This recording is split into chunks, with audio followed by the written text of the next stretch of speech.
দেখো আজকে লাঞ্চে থালিতে কি কি নিয়ে চলে এসেছি। বাইরে হচ্ছে বৃষ্টি, পুরো মেঘলা ওয়েদার। গরম গরম খিচুড়ি, আলু আর কুমড়ো দিয়ে একদম গায়ে মাখা মাখা খিচুড়ি। সাথে হচ্ছে বেগুন ভাজা, সাথে ডিম অমলেট, আর এখানে হচ্ছে পাঁপড়, আর সাথে একটু অল্প ঘি আছে ওপরে দেওয়া।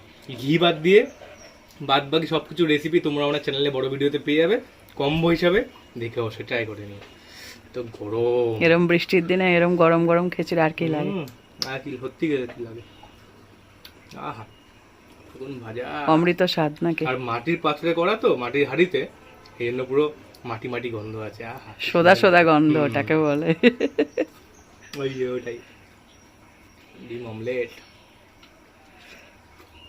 এই অমলেটটা যদি হাঁসের ডিমের হতো, আহা, তাহলে তো একদম জমে যেত একদম। হ্যাঁ, হাঁসের ডিমের কুসুমটা না হলুদ হয়, হ্যাঁ, ওটা বেশি ভাল লাগে খেতে।